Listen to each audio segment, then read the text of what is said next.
What's up, Bulldogs? All right. Every day when I look at my YouTube comments, I inevitably see one of the reels or shorts they have here on YouTube that is why the stock market won't make you rich. And I see all the comments that people put. I mean, people put some nasty comment there like, oh, this guy's an idiot. What a bunch of bullshit. You know, he must have lost his whole bag or whatever, all kinds of stuff like that. And let's dissect this. Why are people so infuriated by me telling them that the stock market won't make you rich, right? And there's all kinds of people that are on there that are saying, oh, I just made $2,000 in 15 minutes, or I got 100% return on my money in a year, right? Which again, before we even get into that, you guys know, right? I mean, hopefully you're smart enough to realize that, yeah, people get these kind of short-term results, but they're not going to sustain those results. No one's getting 100% return for the next 10 years in the stock market. It's not going to happen unless you're extremely, extremely lucky. But yeah, even then, it's not going to happen, right? It's not going to occur. So, and someone who makes $2,000 in 15 minutes, the next 10 trades, they're going to lose that $2,000. So I just want to talk about the psychology of this. Like, why do people get so infuriated? Why do people post these things on this? Because it's a good insight to human nature. And if you can understand this about yourself, it's going to help you a lot to really kill those demons that are inside you, to beat those demons and actually find real success. So the main reason why people are upset about this is because the stock market, to them, what does it represent? It's sort of like a lottery ticket, right? Except they feel like they have some control over this lottery ticket, right? So what I mean by this, it's the same thing with people who get all bent out of shape on cryptocurrency and Bitcoin, and they're putting everything in that basket. What's happening here is that they don't like the idea that their future is something that they are going to have to build themselves. They want an easy button.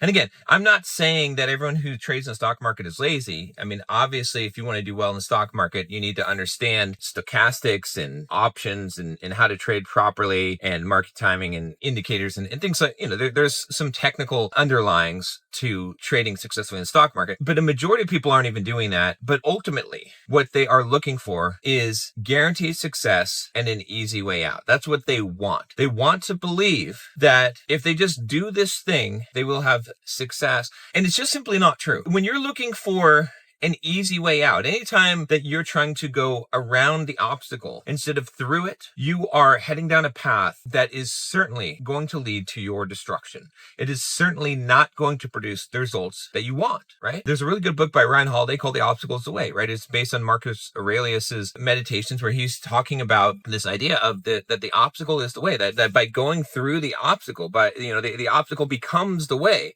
Essentially, that the hard thing in life, the thing that you think is stopping you, is actually the thing that is going to create strength in you, right? So for example, I just came back from the gym, right? I just finished my workout this morning, and we go to the gym. Why? We lift these weights because they're heavy. We want the weights to be heavy. We don't want them to be light. They're supposed to be heavy. It's supposed to be hard, right? We have to have resistance. If I went into the gym and I didn't put any weight on the bar and I just lifted the bar and I'm like, oh wow, this is so much easier, so much better, In fact, why should I even go to the gym? I can just lift my arms, right?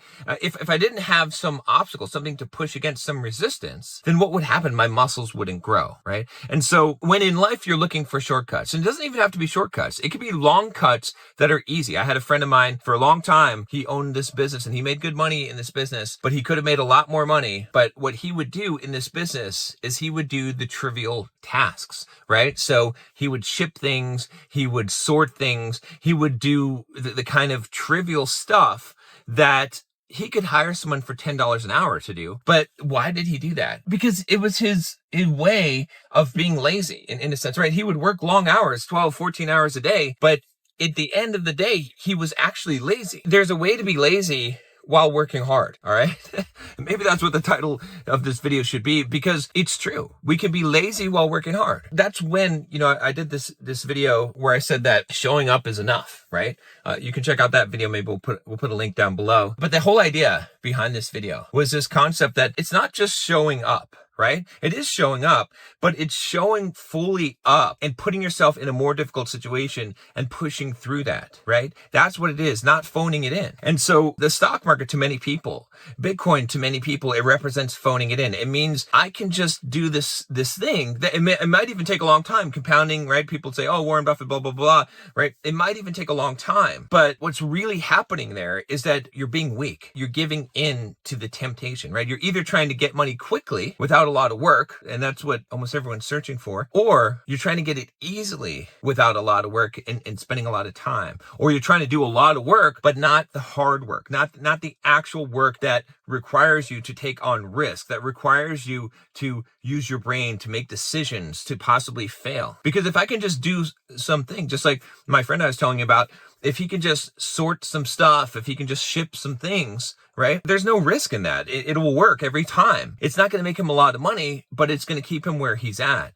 And that's the thing, that's the thing you have to be vigilant about. You cannot allow mediocrity to take your life. It will literally take your life, right? If you're thinking that the only way that you're going to get rich is by investing in Bitcoin or cryptocurrency or by putting your money in the stock market, you're taking the easy way out. That's what's happening. Again, I'm not trying to, this isn't even about the stock market. I'm trying to knock the stock market. It's fine. If that's what you want to do, but you're going to do it in such a way that you're making it into a business, okay, sure. That's fine. My thing is to take your main focus and don't put it on the stock market. Put your main focus on building a business, on building your career and building yourself and building your character, putting that focus on that. And then the money that you're making, put it into real estate so they can be more passive and let that wealth grow. That's my take on it. You don't have to follow my take on it, but the idea is that that's not a way to try to avoid things, to avoid the obstacle, right? What you're probably doing in your life right now, if you're honest. And again, I have to be honest with myself in this because there's areas in my life where I am avoiding the hard thing. I'm avoiding the thing that, in fact, I'm doing a lot of work sometimes, but sometimes it's busy work. Sometimes it's not the work that's going to produce the most result. Why? Why do we sabotage ourselves? Self-sabotage. Because we're afraid of failure, which we can only experience if we really try. And so if you try to build a business, if you try to actually run hard, if you try to go to the gym and actually build muscle and push your sets to failure, if you try to go and become good with women, and to talk to that girl, if you really try to do that, then only then can you truly fail, because then you've actually put yourself into it. But instead, if you create a buffer and you put your money in the stock market and you just do what you're supposed to do, you just sort the stuff, ship the boxes, show up at the gym, do your workout, just the workout you're supposed to do. That's it, right? If you just do your job, if you just do what you're supposed to do, you can't really fail. Even if you fail, it's not your fault. You did what you're supposed to do. You didn't put yourself out there. You didn't actually take a piece of yourself and put it out there to risk it actually failing, to risk it, your identity. You didn't tie your identity up in the thing. If you put your true full self identity in it, that again, this is that same video, we'll put the link down below, where I said about showing up as enough. That's what it means to put your full self out there. Then you risk real failure. And that's what we're afraid of. We're afraid of the real failure, which means really trying. That's why we never really try. Have you ever run as hard, as fast as you can? Have you ever pushed yourself to the limit of seeing just how far you could go? Fuck everything else. I'm just going to push it. Probably not. And you probably haven't done that in any area of your life. And that's why you are where you are. But if you do it, your life will change. You might actually fail, but that failure will be the sweetest failure you've ever tasted. I'll see you tomorrow.